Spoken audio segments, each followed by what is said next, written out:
Bank Sentral Amerika Serikat kembali tahan suku bunga acuan di level 4,25 hingga 4,50%, menjadi pengingat ancaman resesi negeri Paman Sam. Inflasi inti zona euro tumbuh 0,5%, menunjukkan pemulihan ekonomi kawasan benua biru.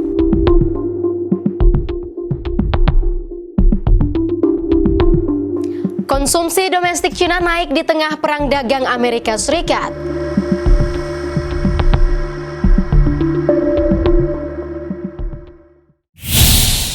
Halo sahabat kabar bursa, apa kabar Anda akhir pekan ini? Selain 3 berita tadi, Bursa Global sepekan juga akan menyajikan data perekonomian penting pekan ini, 17 hingga 21 Maret 2025. Bersama saya Maria Rahuhalek. Inilah Bursa Global sepekan selengkapnya.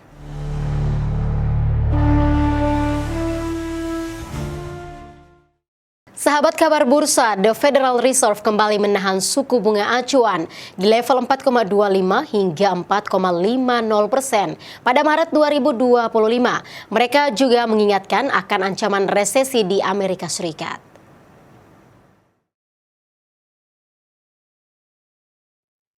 Bank Sentral Amerika Serikat atau The Federal Reserve atau The Fed pada Rabu pekan ini waktu setempat atau Kamis dini hari waktu Indonesia mengumumkan kembali menahan suku bunganya di level 4,25 hingga 4,50% pada Maret 2025. Kebijakan ini merupakan kali kedua The Fed menahan suku bunganya setelah terakhir kali menurunkan suku bunganya pada pertemuan Desember 2024.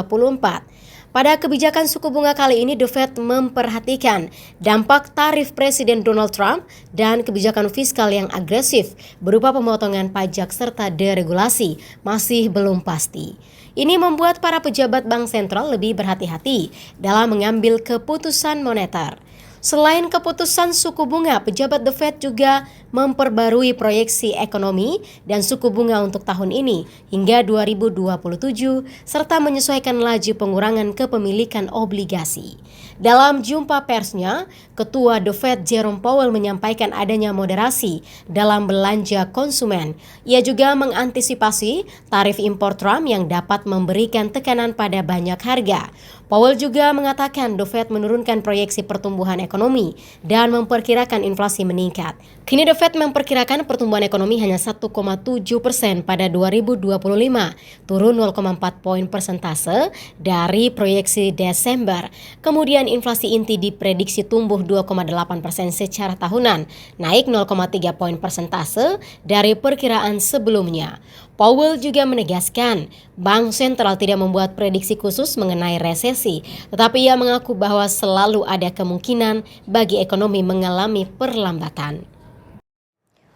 Penjualan retail Amerika Serikat naik tipis 0,2% pada Februari 2025 menjadi 722,7 miliar dolar Amerika Serikat. Angka ini menyusul penurunan 1,2% pada Januari 2025 dan lebih buruk dari ekspektasi pasar yang memperkirakan kenaikan 0,7%.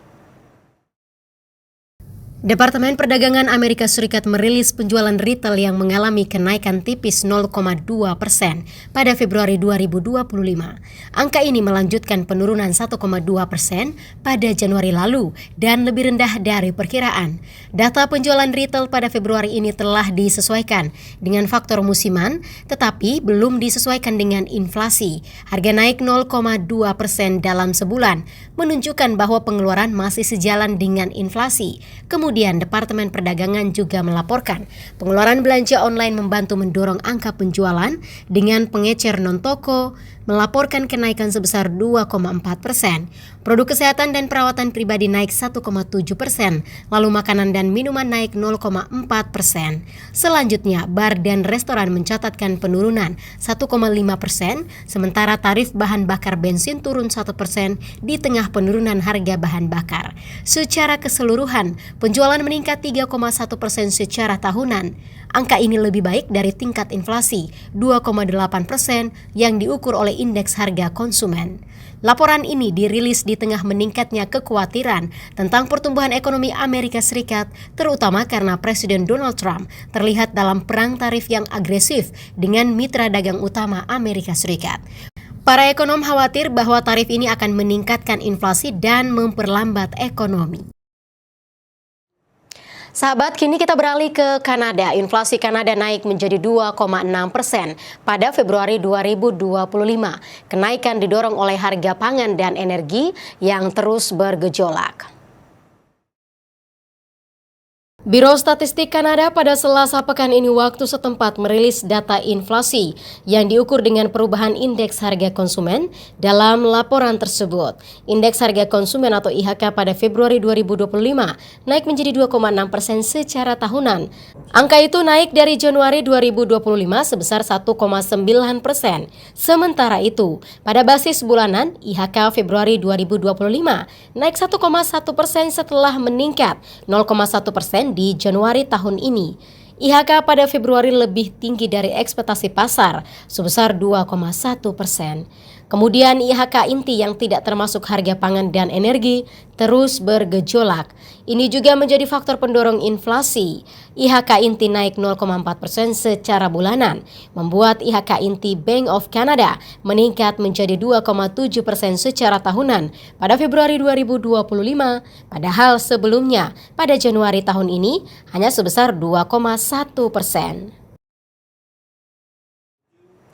Dari benua biru, inflasi inti zona euro tumbuh 0,5% pada Februari 2025.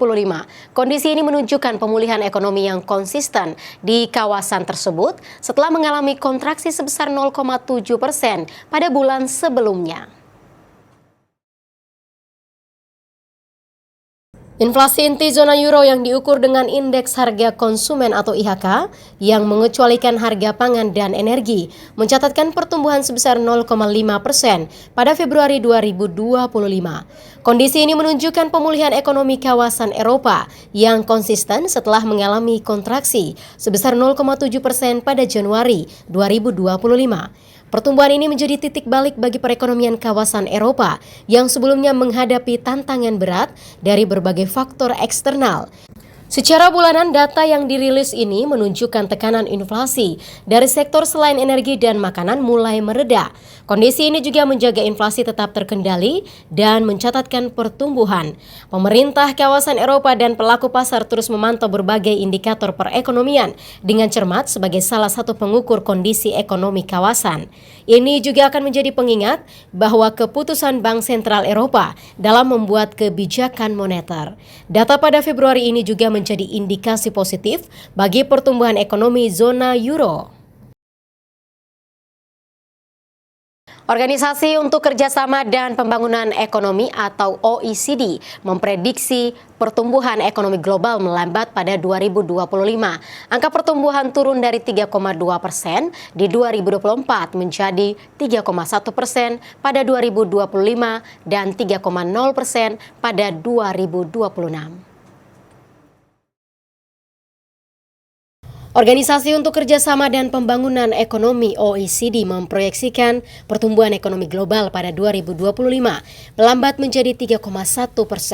Padahal di 2024, ekonomi global berada di angka 3,2%. Perlambatan ini terus berlangsung hingga 2026 yang sebesar 3,0%.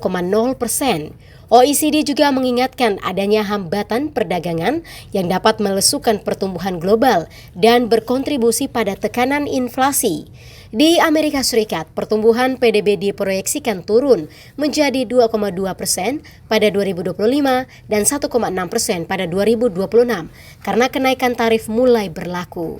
Kemudian di Eropa, pertumbuhan PDB diperkirakan mencapai 1% pada 2025 dan 1,2% pada 2026.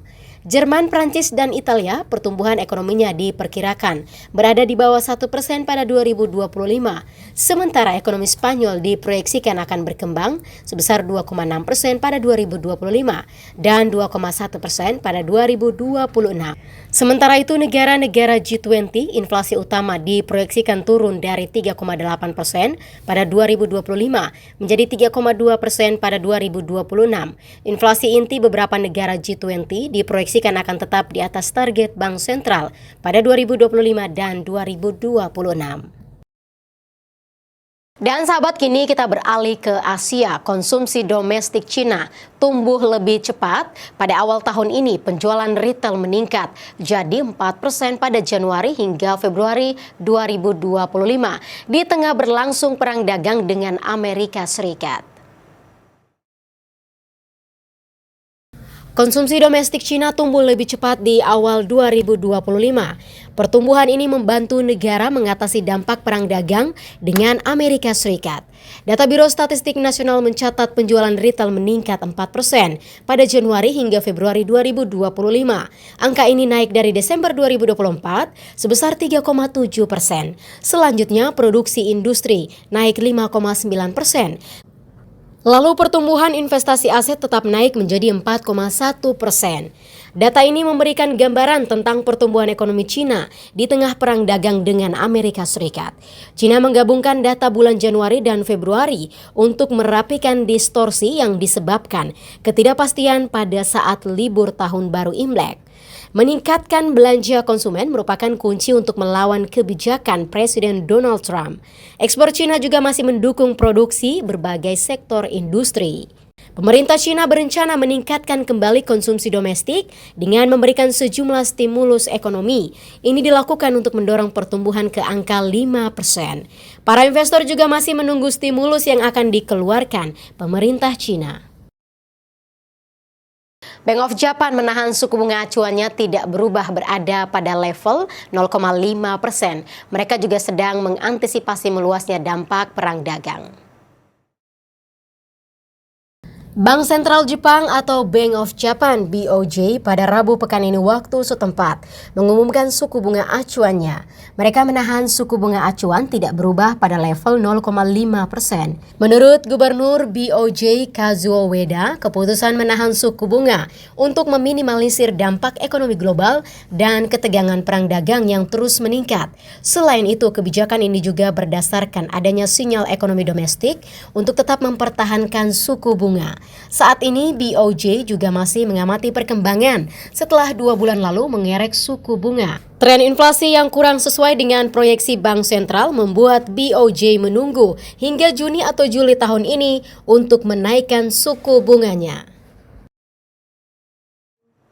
Demikian Bursa Global sepekan kali ini. Jangan lupa ikuti terus berita teraktual, analisa pasar, mata uang, serta investasi di portal berita kabarbursa.com. Atas nama kru yang bertugas, saya Maria Rahuhalek pamit undur diri. Terima kasih dan sampai jumpa.